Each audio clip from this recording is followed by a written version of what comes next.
Thank you, Marcia. Is that how you say your name? Marcia. Marcia. Thank you, Marcia. Thank you for coming. The interview is conducted in a couple of parts. Talk about your prior life, your expectations at Princeton. Then we talk about what you're doing now. So if we would start with the prior life, can you kind of set the stage and tell me briefly about your life prior to coming to Princeton? Okay, so I was raised in Taos, New Mexico, northern New Mexico, about 40 miles from the Colorado border. It's not what people think of New Mexico. It's mountainous. It's the southern end of the Rockies.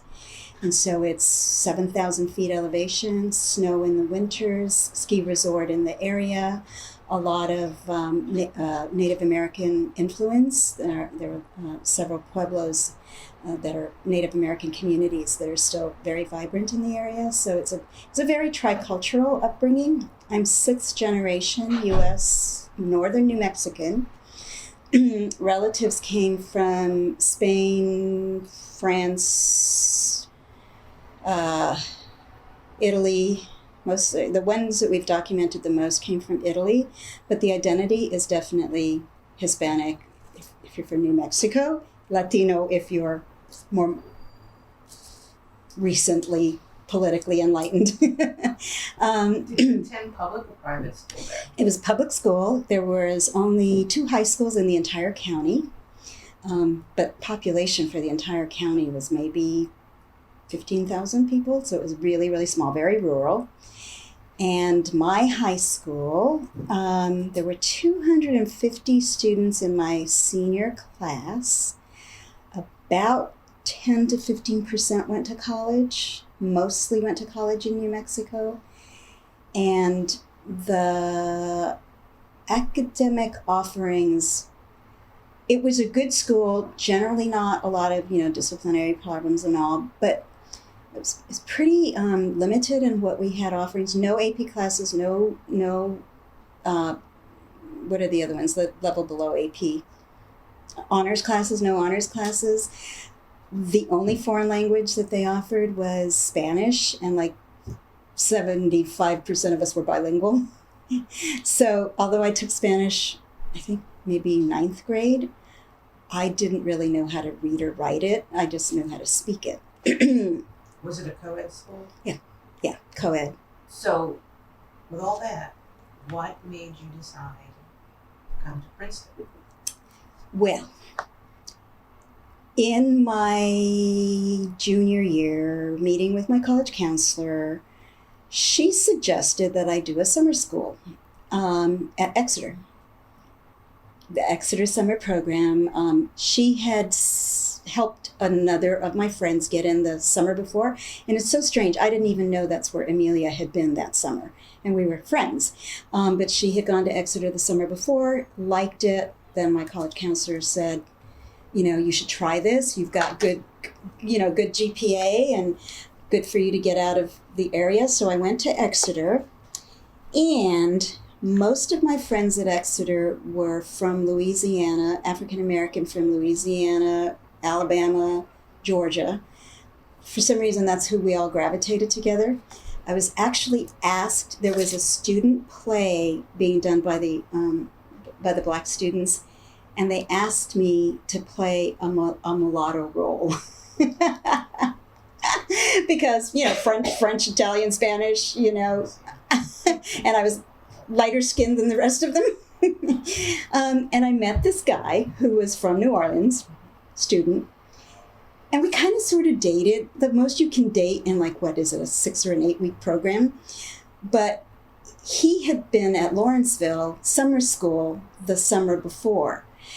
And so he's like, well, what about, I'm definitely applying to Princeton. Come with me to this college fair at Exeter. So I went to this college fair at Exeter. Before that, my choices was Stanford, which I really didn't want to go to, University of New Mexico, and New Mexico Institute of Mining and Technology, which is our tech school, because I wanted to be pre-med.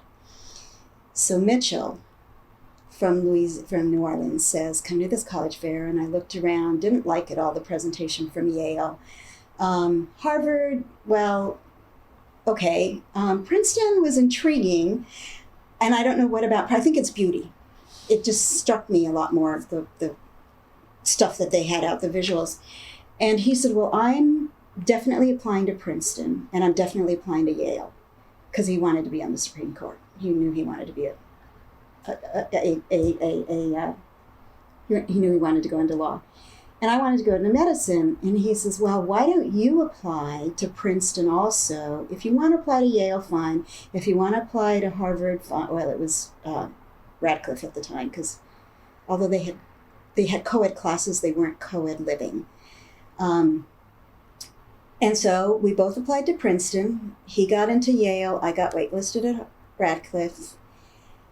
And we both decided not to come to Princeton together.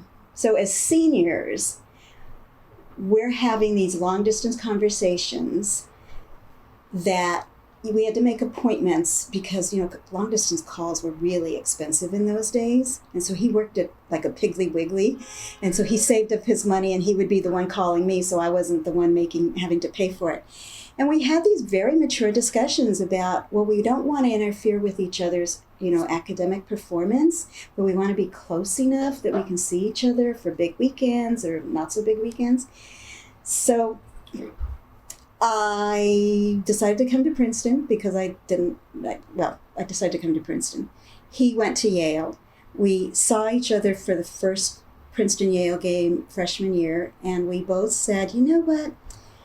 Why don't we just kind of stay friends? If it works out that the relationship continues, it was meant to be. But in the meantime, we can date other people.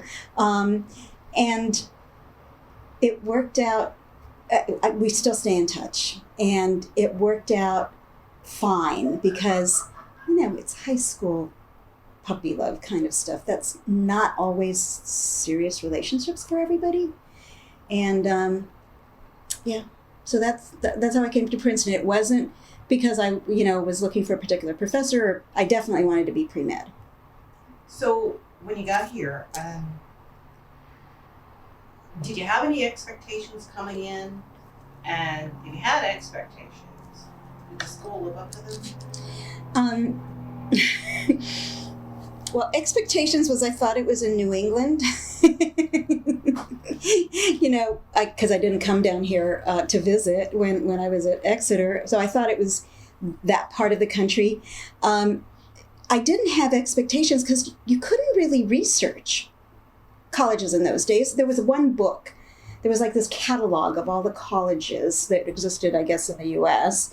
or colleges of a certain size. And so you're really just reading words without getting the kind of feedback that students can now get, through the internet. I don't even remember getting like a brochure from Princeton as a recruiting brochure.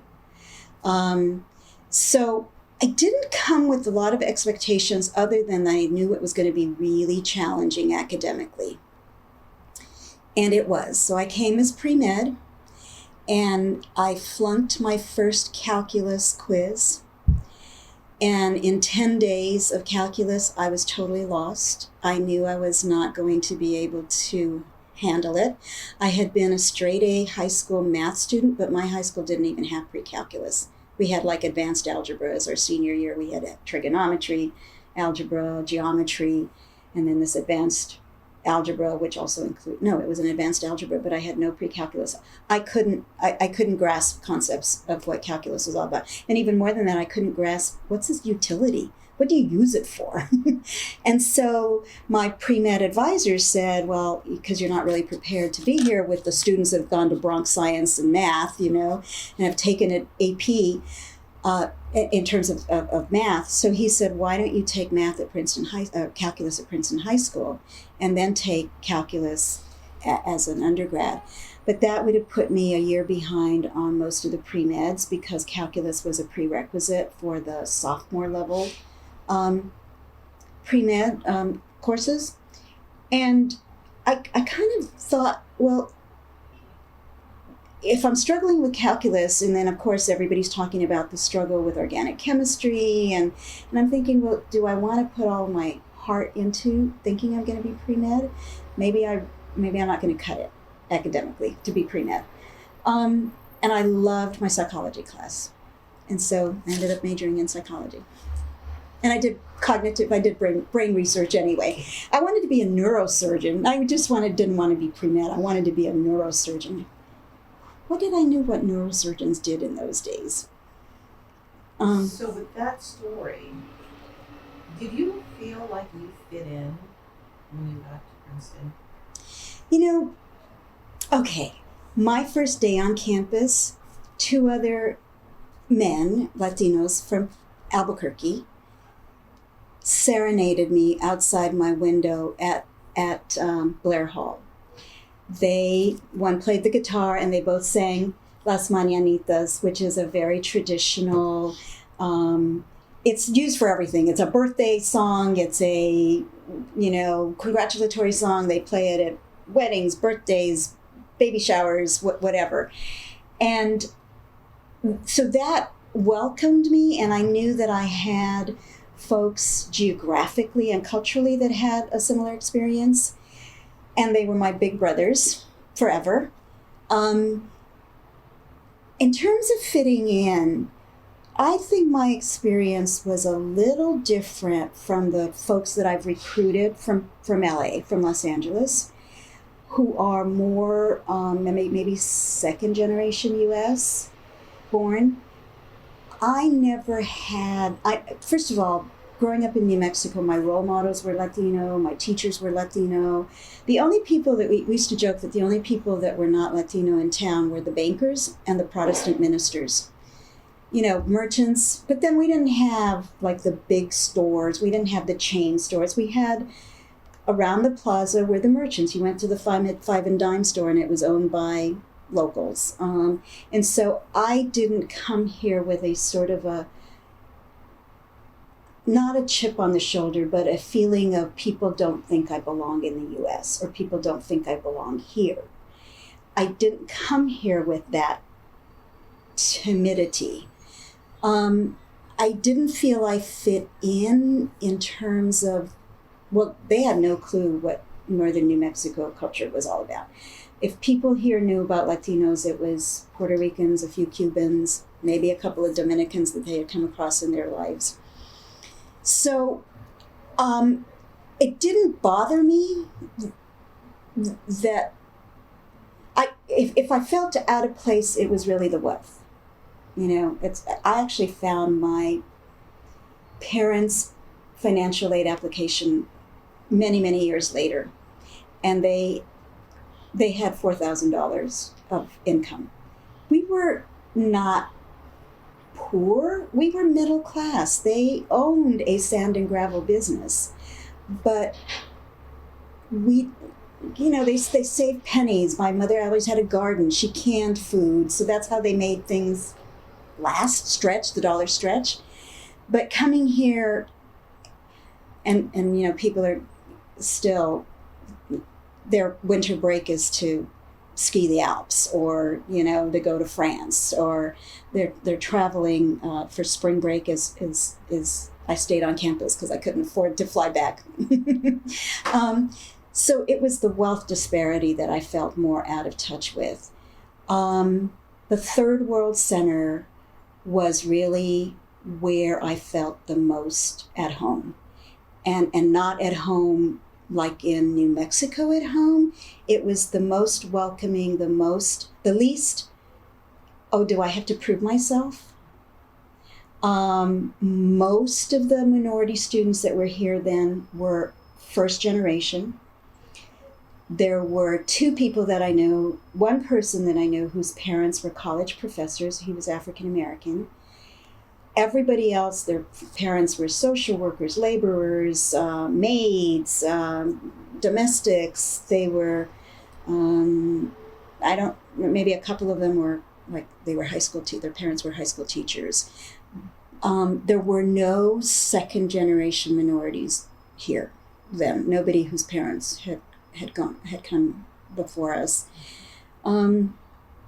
So it helped to have Larry and Joe from Albuquerque. I forgot to mention, I was actually the first Mexican-American woman here. So I'm the first Chicana. There were Chicanos before me, but I was the first Mexican-American woman, and I was the only one in my class. The second class of 76. So my sophomore year, there were a few more that came from Texas, a few more women, Mexican Americans from Texas, another one from Albuquerque, and a couple from Denver. So I sort of became their big sister. Yes. So you mentioned that you fell in love with psychology. So can I assume that your major was psychology? It was. Okay. It was, and it was actually my work study. I started off. My work study was at Commons, and everybody always said Commons is the best job to have because you can make the most money because you can sign up for as many shifts as you want. I did feel a little uncomfortable serving people. It just that just was a little bit of pause. It was a lot of fun, and it was a lot of camaraderie, a lot of crew. You know, you assigned to a crew, and your crews had competitions with each other about who could clean up the fastest and all. But I was in psychology class, and it was the professor Joel Cooper, and he mentioned that he was looking for a research assistant. And as a freshman, to have the gumption to apply, because he didn't say what the pre-qualifications were, but I signed up and he accepted me, and I did research for him and then research for who became my thesis advisor. So I basically got paid for doing the research that became my thesis. And it was a very... So I'm going to assume then that actually played a role in you choosing that major. Yeah. But I also, psychology I understood. It wasn't theoretical and foreign, and it wasn't, and it had practical application. I guess I'm a pragmatist, and I want to know what I'm going to be able to do with this. And I would never have been an engineer. I would have never been, an architect. Those are other fields that you can go into that are practical, and you see the end results. There was something about psychology that I understood. I felt it had a purpose. It was applicable. I could do, career-wise, I could do a lot of different things with it. And then I also did teacher prep, so I knew that I could be a teacher. I knew that I had the background to be a teacher. I didn't know whether I could be a good teacher until you get into the profession. But psychology and teaching kind of went together. And so ask me why I became a lawyer. No, we'll get to that. But in that major, were there other people like you, same ethnicity, anything like that? There were more African Americans in that department. I mean, there were a noticeable number of African Americans in the department, and also sociology, because both departments did a lot of work together. There were, I assume, other Latinos. I don't remember having other Latinos in my classes with me, but there were I don't think there were more than 30 from freshman to senior year Latinos. And that's everybody. That's all the Mexican Americans, the Puerto Ricans, and the Dominicans, and Cubans, and maybe a couple of South Americans. Were there any Latino studies classes? Okay, that's a good story. The closest that there was a Native American professor in the anthropology department, Professor Ortiz, and he's actually from New Mexico, and so he taught an anthropology class that wasn't Latino focused, but it was indigenous people focused, and so it did cover a little bit about African Americans in the early days of slavery. It definitely focused a lot more on the Native American experience, and then a little bit on the Latino, especially the Southwest experience. And then, before I got here, did they have student-initiated seminars where you were here? We could do a student-initiated seminar, which means we would have to get, I think it was 30 students committing to take the class. You had to get a faculty sponsor, who was not just a sponsor. They were actually going to be the faculty person that would facilitate the discussion. But it was really student-driven, and you presented your proposal to an academic committee for approval. So 2 years before I got here, Chicanos in the Southwest student-initiated seminar had been approved and offered. I think it's called Chicanos in the Southwest or Mexican Americans in the Southwest, something like that. It had been proposed as a student-initiated seminar and approved actually by Larry, one of the upperclassmen from Albuquerque. He helped me revise you had to do the syllabus and all the reading list and everything. So he helped me revise that syllabus to be more Chicano history. And I proposed that in my sophomore year as a student-initiated seminar. I got Professor Peter Wynn, who was in, he was in the history department, because I don't even remember if they had a Latin American Studies program at the time. But Peter Wynn was very, he was a younger professor and much more progressive. In fact, I think we all knew he was a socialist. Because he would take sabbatical and he'd be gone like to Venezuela, to Guatemala, and he'd come back and talk about the guerrilla warfare. And but anyway, I proposed it and it was rejected.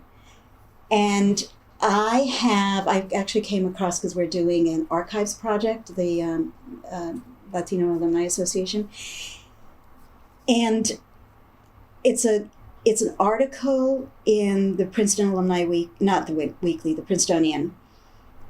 My words are way much more radical and confrontational than I remember my being, because I was not militant, even though there was a lot of militancy going on, because there was a lot against the Vietnam War, against apartheid, and but my words were very, the administration is disrespectful and insensitive. Apparently, now that I review the article, apparently it got rejected because they did not think Peter Wynn was an expert in the field of Mexican American Chicano history.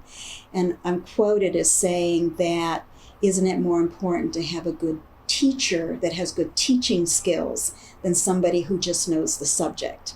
And besides, wouldn't it be great to learn along with the professor? I proposed it 2 years later, and it was accepted. So ultimately, we did have that class. That was the only one that there was a course in the art department that was like pre-Columbian art. Well, pre-Columbian art is like centuries and centuries ago, but they would talk about it as being something that related to Latinos. And it took how many years to get a Latino studies program? I think it only got approved within the last 10 years. Last 10 years. So with all that, you said earlier, ask me how come I became a lawyer. So how did you get there? Okay. So I'm senior year, still majoring in psychology. I'm having a pretty good time doing my thesis. It was stressful, yes, but I had been working on it for 2 years, getting paid for it too. I knew I didn't want to do research, and I didn't want to be a psychotherapist because I really felt that I would burn out. I had done some volunteering work, summer sessions were in sort of social service, not summer sessions, but summertime. I just felt like I would burn out, that I would take everybody's problems way too personally. I didn't know enough, because we didn't have that really great career counseling unless you were going into Wall Street or being a doctor or a lawyer. There wasn't that much that they offered in the career services office. So I'm kind of like, okay, I guess I'll take the what are they called? GREs? The GREs, the graduate school? Not the LSATs? Well, I thought about the other one, to go to graduate school. And, I'll go in psychology. I can always do something else. I took a course, I guess it must have been first semester of senior year. It was out of the politics department. It's called Blacks in the Law. And it was taught by a visiting professor from Howard Law School. And it was really civil rights law, but focused definitely on the African-American role in civil rights. But the professor had an incredible graduate student teaching assistant. His name was Bob Curvin. Do you know Bob Curvin? Bob Curvin is an incredible guy. He's passed away. He kind of became a sort of a mentor just for that class. He was really interested in drawing out from me what were the parallels between a New Mexican minority experience, where it's not a population minority because we were the majority, but even though we were the majority, how is there institutional racism that affects even when you're the numbers majority, and trying to draw parallels to the African American experience. And that was a very, very, precepts, you're supposed to talk. And I never thought I talked much in precepts. I always wondered, do I even have the vocabulary to talk here? Because it's like those words are bigger words than my family uses. I mean, our family I can tell you all about agriculture and irrigation and stuff like that, but I hadn't read the classics. But Bob was really good about drawing, I guess, me out. I didn't think I spoke that much in class. Many years later, he caught up with me. He reconnected with me, and he told me how much I added to the discussion. And he said, you would usually sit back and listen to everybody else, and then you would put your more than 2 cents in, and it would make sense. And I'm like, really? I didn't feel that confident, even as a senior. But anyway, the class was really interesting. It was the first time I thought, well, maybe being a lawyer would be good. I knew I had the teaching certificate. I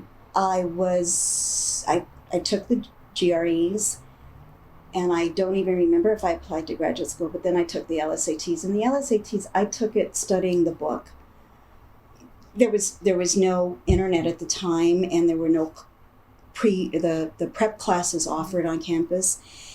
And so my score was probably not going to get me in to prestigious, the more prestigious schools. I also had a boyfriend who had graduated, and he was getting a job in San Francisco. So I applied to most of the law schools in the Bay Area. And but that class was really a turning point in understanding, or not understanding, being exposed to the intellectual pursuit of law, studying law, but also its applicability. And I still had social worker kind of stuff in me. I just didn't want to get burnt out as a social worker, as a psychotherapist. So that was it was great. And I've been an attorney now since 1979. So am I safe in assuming that in that class about civil rights and the Black experience, you as a Latina were pretty much accepted? But would you say your professors in your other classes had the same reaction to you as, say, that professor? Well, it was, I can't remember whether I'm the second class of freshmen or the third class of freshman women. 76?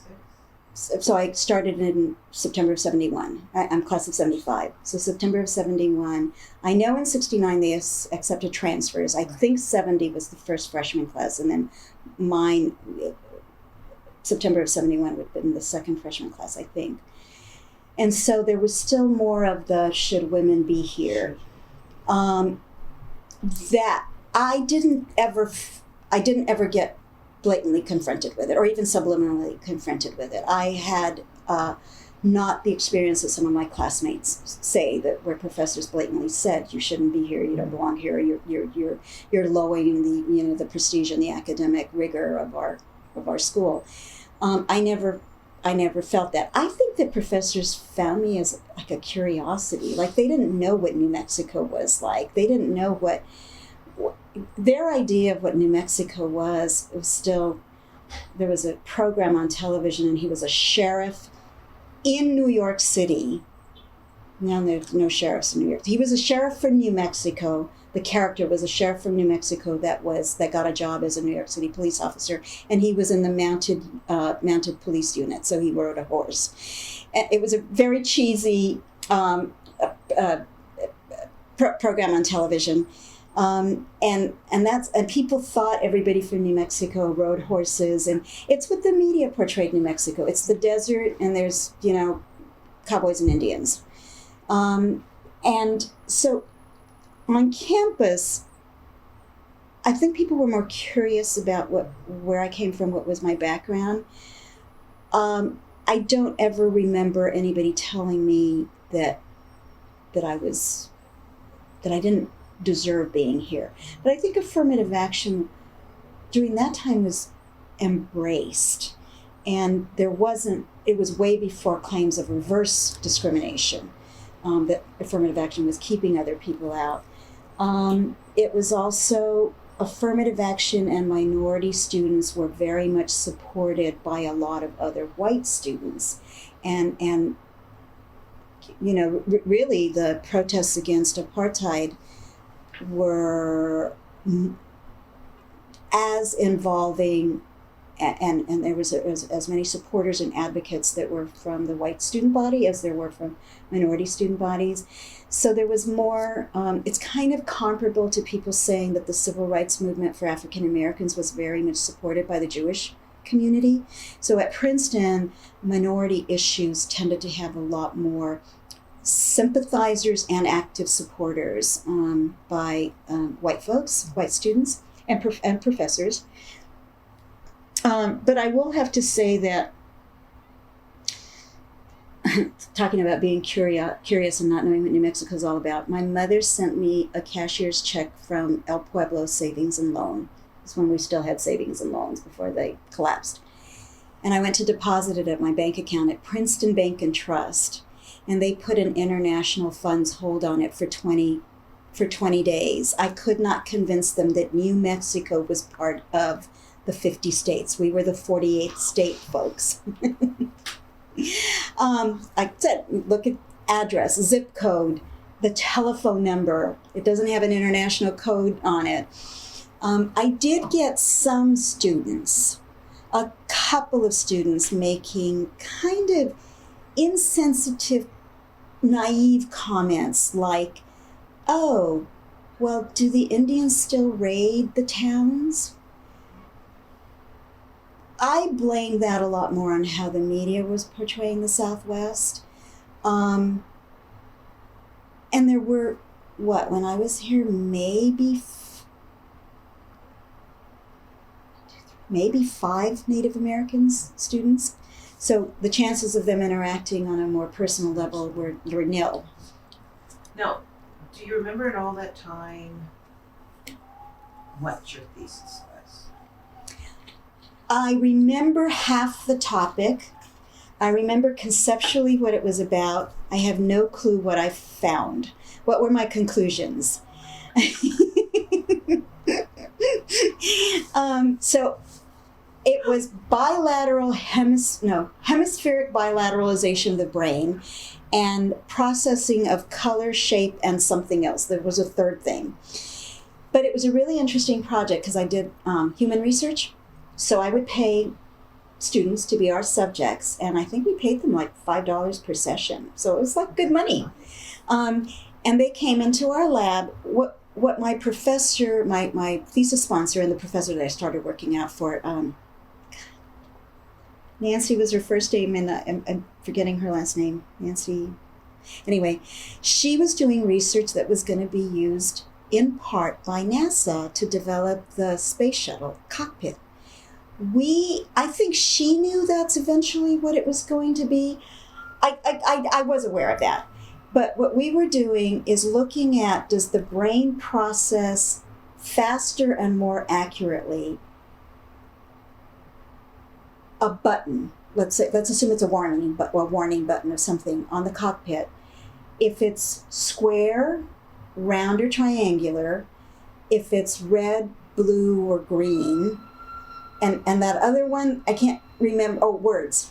So if it says warning on it, and so we had all these different, it was timed reactions. So we would project the image of whatever, or let's say it's a triangular green button, and and they would have to click something, and I can't remember if we gave them a prompt question or what does this mean to you, or give us the color and the shape. I think that's what it was. Give us color, shape, so to describe it to us. And so we had to compare reaction times based on all those different factors to see what should the buttons be like on the cockpit of the space shuttle. Her study, her own, my professor's own research got published in some journal of American Psychology or whatever it was, and I got a little footnote. And I have no idea whether NASA actually used it or not, but it was certainly things that they were thinking about at the time, because the space shuttle was still like a dream. It was a dream. They weren't even, maybe they were starting to work on the engineering part of it, the conceptual engineering. Yeah. So you were in the cutting edge of NASA's human factors study for the space shuttle. And maybe it was, I'm going to present it to them to see if they're interested, versus I've been commissioned to do a study. I just knew that NASA was going to be looking at it. Wow. And your name was in the paper. Yeah. That's very nice. I wonder if I could ever find it. Maybe if I tried Googling it. But if I could only remember my professor's last name. I know. I can find my thesis. So going back to my thesis, for part of this archival project that we're doing, the history of Latinos at Princeton through the Mudd Library. So I went to the attic and pulled out my Princeton box, and I looked through it, found my thesis, and found inside my little 5x7, 4x6 note cards of when I had my notes for presenting my thesis to the what's it called? It's a committee. It's your grading committee. And it had a lot of statistics stuff in there that I right now don't know what all the symbols were, what the words, the terms, and that didn't jog my memory as to what our findings were still, but the thesis was still very important. It's a skill building. It's not so much about the raw knowledge of the subject area. It's how do you manage your time? How do you design it? How do you find a sponsor, a faculty, whatever they were called. What were they called? Advisors. What was your thesis on? I'll tell you when we're off. Okay. Tell me about your social life. Third World Center. That was it. That was it. I mean, that was the place. Clubs amongst most of the people that I hung out with, whether they were my roommates or who were all white, or whether they were minority students that I hung out with, we were the counterculture era. Clubs were really for the kids, the students that had definitely grown up with the country club lifestyle. And it was a continuation for them of that country club lifestyle. I think as minorities, we were all, there was not a drinking, partying culture to us. That, really as minorities, I think even now, especially if you're coming from a lower income bracket, inner city, you don't party. You're working or you're studying, and we partied, but it wasn't the drunk, go and just get drunk kind of partying. It was all about music, dancing, and the Third World Center was extremely important to all of us. That's where I got to know more people. I got to know more about the cultural experiences of other minorities and even of white students that would go. Sonia Sotomayor was a year after me. She did a little bit of dancing, but she was a very serious student. But, to know that it is a place that drew out even the most bookwormy type of people to socialize. Because it had a kitchen, we could cook New Mexico food, and Dolores, who came after me from Albuquerque, we cooked New Mexican food. We had Creole food, we had Southern food. That's probably the first place I ever ate red beans and rice.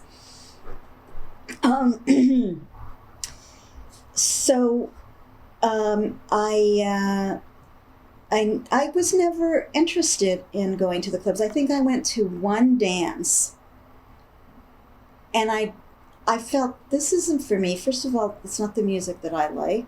It was like, I don't know what the music was, but it was like, I don't know, before heavy metal. It wasn't R&B. It wasn't, because and the dancing, I didn't grow up dancing Latin like salsa or cumbias and like Puerto Rican kind of dancing. Ours is much more, I mean, it's like polkas, it's rancheras. But I was intrigued by the dancing of the Caribbean influences. The dances going on and the music at the clubs at one time, it wasn't something that attracted me, and I just didn't like seeing people drunk. Seeing. Yeah. That's interesting that you state that drinking just wasn't a part of the culture. If we had a party, my roommates and I, junior year, we were the first ones to live in Spelman dorm when they opened. Our suite was a party suite, and it was mostly Latin, Latino students and African American students, and there were some Asian students that would come over. If we had anything, it was maybe sangria, and it was like so watered down because we couldn't afford like to really, really make it heavy on the liquor. Marijuana was big on campus at the time. I don't know anybody of the minority students that I hung around with that smoked weed. Well, it was pot in those days. My daughter corrects me. It's weed, Mom. I'm glad you know that. Social life, the Unión Latinoamericana was the Latino student group, because there wasn't enough of us to break up into the Puerto Rican group, the Chicano group, the Cuban group. It was a very all-inclusive, and we did community service stuff, just like the African American students. Do they still have Harambe House? No. So there used to be Harambe House, and a lot of us would go and do tutoring. And so the Latino one was what? What was it called? We didn't have our own. We would go to Harambe House and do tutoring at Harambe House. We did something else. There is a mental hospital in Trenton, a state mental hospital, psychiatric hospital. I don't know if it's still there. It's right outside of Trenton. And I don't remember how it actually got started, but I know Sonia in her Sotomayor in her book talks about us going out there. They had no Spanish-speaking professionals on their staff. And so we would go and help be interviewers between the psychiatric staff and the Spanish-speaking patients. And we would also do their social hour once a week. We would go and we did everything. We would paint their nails, we'd do their hair, we'd dance with them, we'd just talk with the patients. And it is a form of social life. Mm-hmm. We got to know each other, and that probably also helped me even more with my interest in psychology. Is that I'm sure it was my sophomore. I could have sworn it was my sophomore year that we started doing that. Social life. We also started a group to do Spanish influenced masses, Catholic masses on campus. Many of us were Catholic, and a lot of the students played guitar. And so we had, it was called the Misa Bossa Nova. So we played, Sergio Mendes was big at the time. So the music was very Brazilian-y kind of music. And I can't remember, our masses were... Remember who the chaplain was at that time? I don't remember who the chaplain was. He was supportive and would come, but I don't remember like actually interacting with him a lot, other than that he was there during service. But there was a priest that would come to serve the mass that was from the Catholic church that's down the street on Nassau. St. Paul's, right. And but this is the students did everything else. So it was before the Catholic Mass or the Catholic Church had more officiators that were lay people. Mm-hmm. So we did all the other stuff, and that's probably because many of us, I went to Catholic school till 8th grade, so many of us were, when I was in school, as a kid, girls weren't allowed to be altar servers, but now they are. So I may not have known all the parts of what an altar server would do, but it was really a lot about music and making the sermons relevant.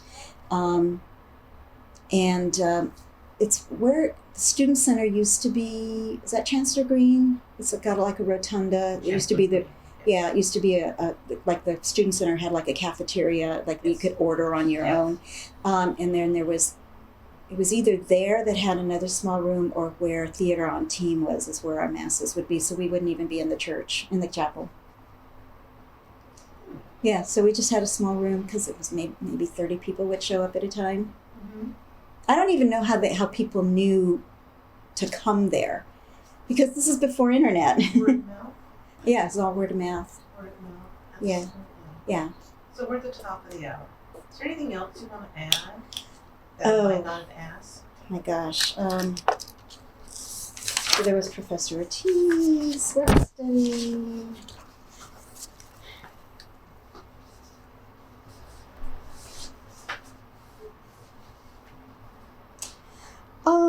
Oh, yes, of course.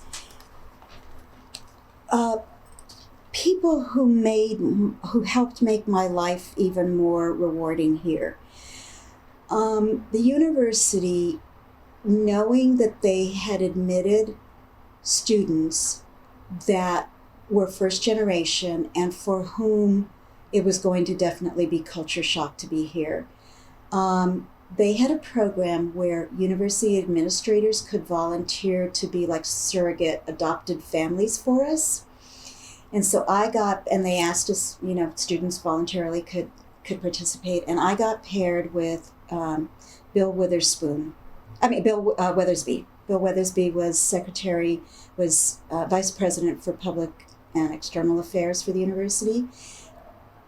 He and his wife, Ruth, were the most incredibly wonderful, giving family. He had been under ambassador to India under Kennedy's administration. So they lived close enough by that I could walk there, and they were always having visiting dignitaries from India, Nepal, a lot of Europeans, other people that had been in the Foreign Service.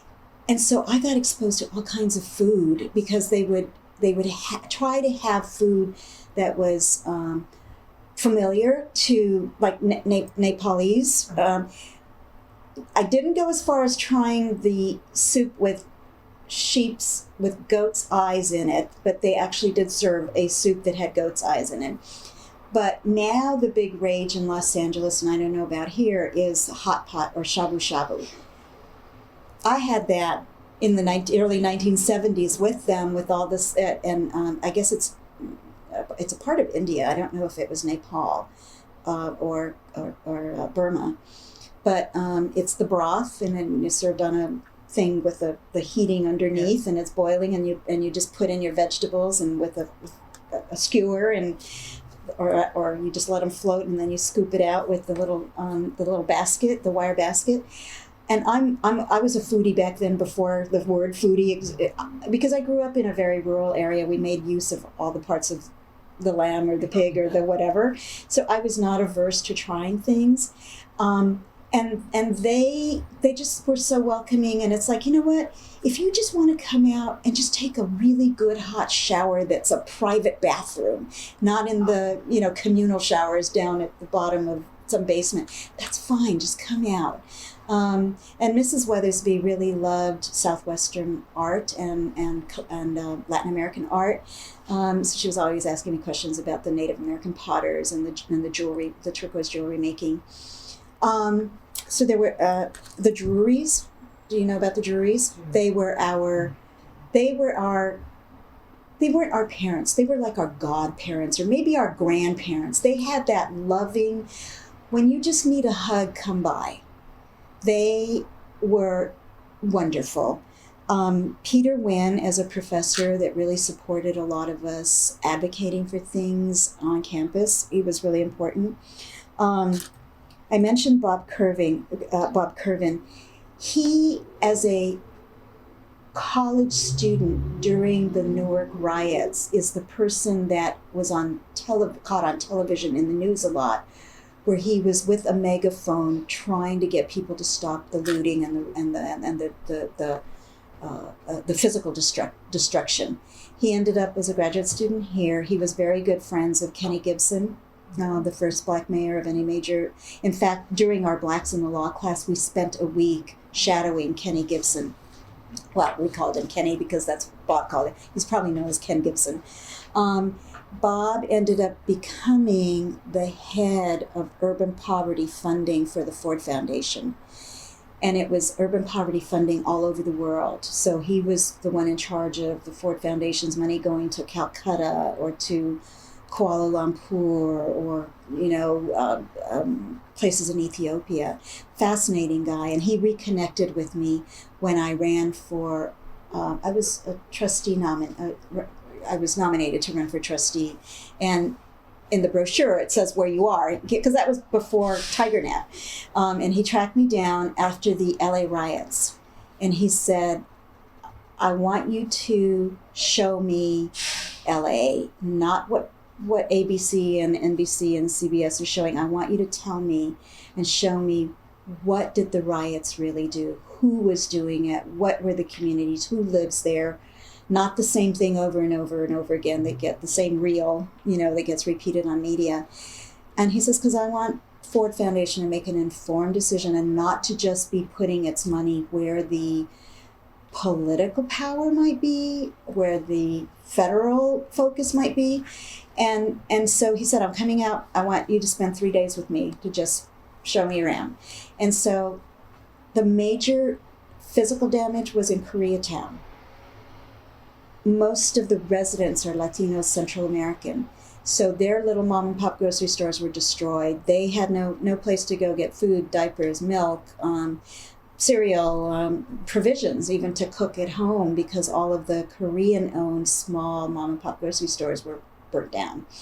And so there were revelations to him that, again, it's that curiosity of really wanting to know what really are the people like, and not what is the media saying, what really affected them.